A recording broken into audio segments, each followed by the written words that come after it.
Ahead of the hottest condition of the weekend so far in the 12-lap Tissot sprint. An all-time lap record for Espargaro, 1:38.190. Sees him take just the 6th pole position of his MotoGP career. Long start, finish straight into the heavy braking zone for turn 1. There's been some drama there the last couple of years, hasn't there? Through the high-speed turn 3 before sector 3 starts through turn 7 and 8. And then into the stadium section, a raucous atmosphere there with the Marc Marquez fan club gathered. Turn 1, turn 4 and turn 10 demanding braking points for the riders to contend with here in Barcelona, with turn 3 and turn 14 tough for the Michelin tyres. The overtaking hot spots, well, there are plenty of them around this 4.6 kilometre layout. Turn 1, turn 4, turn 5. This was the key moment. Aleix Espargaro leading home in a historic first ever Aprilia 1-2 into the first corner.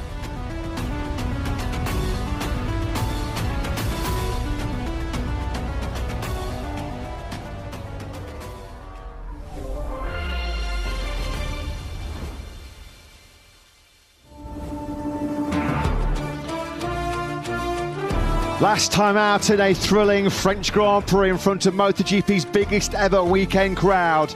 It was Jorge Martin who prevailed in another classic.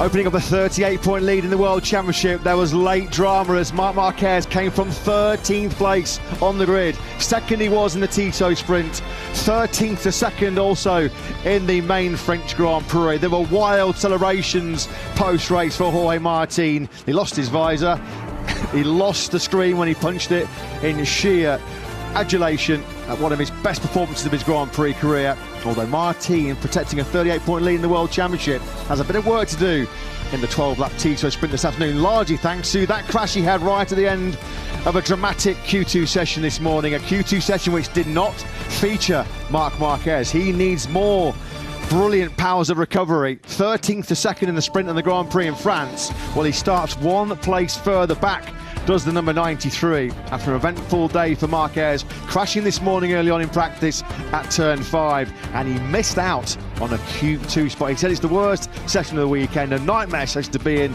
and it was something of a nightmare, wasn't it, for the 31-year-old Spaniard. He goes from row 5 once again, 14th place, but they're all chasing, just as they were here last September in Barcelona. What, 48 hours away from the tears flowing, the emotion flowing when Aleix Espargaro, in front of his wife Laura and his twin children Max and Mia, announced that 2024 will be his farewell, his swan song in the MotoGP World Championship. Well, it's been home sweet home so far for the 34-year-old Spaniard. Ahead of his farewell home Grand Prix, he delivered the goods in spectacular fashion this morning with a record-breaking lap of 1:38.190 at the end of a dramatic Q2 session, securing Aleix Espargaro just his 6th MotoGP pole position. Half of them have come right here on home turf in Catalonia. On pole, of course, here in 2022.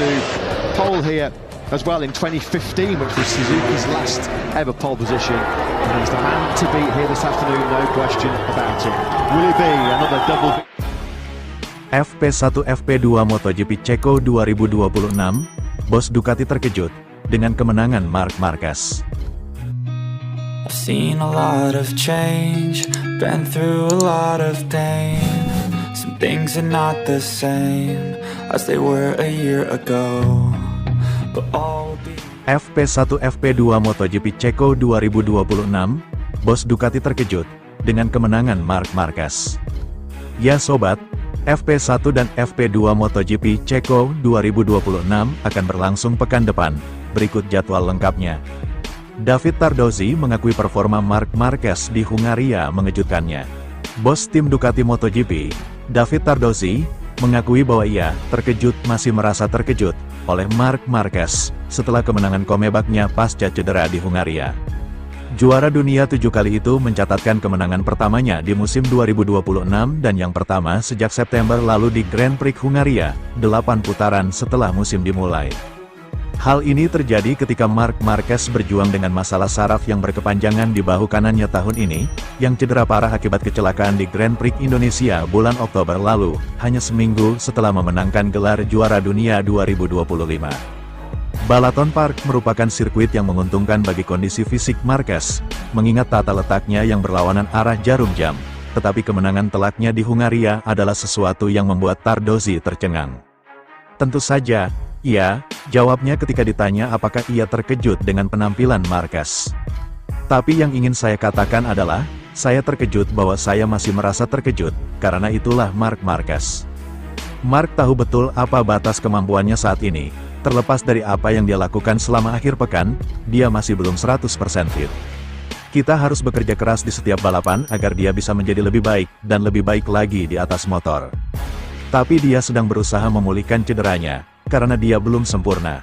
Tapi dia seorang juara, dan dia mampu menjalani balapan dan akhir pekan seperti yang dia lakukan di sini. Kami yakin kami selalu memiliki sepeda yang kompetitif. Kemenangan Marquez di Hungaria adalah kemenangan ketiga Ducati di musim ini, di mana Aprilia memiliki keunggulan yang jelas atas mereka. Tardozzi memperkirakan bahwa putaran mendatang di Republik Ceko dan Belanda akan menguntungkan Aprilia, tetapi yakin bahwa keseimbangan akan berpihak pada Ducati di tempat lain. Kami yakin bahwa kami selalu memilikinya, selama bertahun-tahun, tetapi sejak awal tahun ini, kami memiliki sepeda yang sangat kompetitif, tambahnya. Namun, harus kami akui bahwa lawan-lawan kami yang memimpin kejuaraan telah melakukan pekerjaan yang fantastis, dan saat ini kami berada di level yang sama, atau, saya rasa di sirkuit balap berikutnya, akan ada tempat-tempat di mana mereka memiliki keunggulan, sementara di tempat lain kami akan memiliki keunggulan. Marquez kini tertinggal 72 poin dari pemimpin klasemen Marco Bezzecchi, setelah datang ke Hungaria dengan selisih 102 poin dari pembalap Aprilia tersebut. Berikut jadwal lengkap MotoGP Ceko 2026 waktu Indonesia Barat, WIB.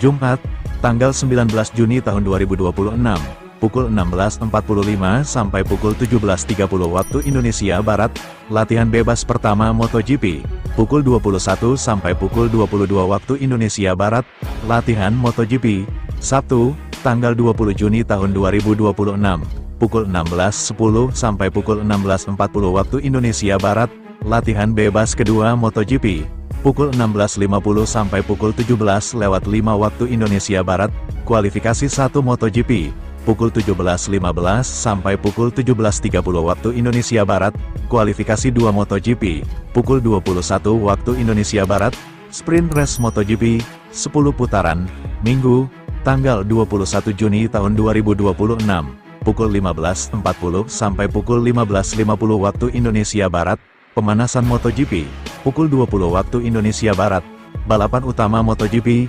21 putaran. I've seen a lot of change, been through a lot of pain. Some things are not the same as they were a year ago, but all will be